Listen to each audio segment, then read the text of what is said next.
বাংলাদেশের সামরিক শক্তি নিয়ে বিশ্বের বড় বড় দেশগুলোর কপালে চিন্তার ভাঁজ পড়তে শুরু করেছে।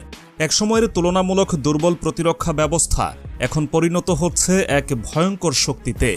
আর এর পেছনে অন্যতম বড় ভূমিকা রাখছে তুরস্ক। অস্ত্রের পাহাড় গড়ে তোলার মতো এক বিশাল পরিকল্পনা বাস্তবায়ন করছে বাংলাদেশ। ইতোমধ্যে বাইরাক্তার TB2 ড্রোন থেকে শুরু করে শর্ট রেঞ্জ মিসাইল, অত্যাধুনিক কামান, মাল্টিপল রকেট লঞ্চার সহ নানা অস্ত্র দিয়েছে তুরস্ক। আলোচনায় আছে লাইট ট্যাঙ্ক, অত্যাধুনিক অ্যাটাক ড্রোন আকিঞ্চি, এমনকি অ্যাটাক হেলিকপ্টারও। তুরস্ক যেন ঢেলে দিচ্ছে তার সামরিক অস্ত্র ভাণ্ডার। কিন্তু কেন? একসময় অস্ত্র আমদানির জন্য বিভিন্ন দেশের শর্ত মানতে হতো বাংলাদেশকে। মার্কিন যুক্তরাষ্ট্র, রাশিয়া কিংবা চীন যাদের কাছ থেকে অস্ত্র কেনা হতো তাদের ছিল কড়াকড়ি বিধিনিষেধ। কিন্তু এবার সেই হিসাব যেন বদলে গেছে। কারণ তুরস্ক যেসব আধুনিক অস্ত্র বাংলাদেশে পাঠাচ্ছে সেগুলো কোনো শর্ত ছাড়াই।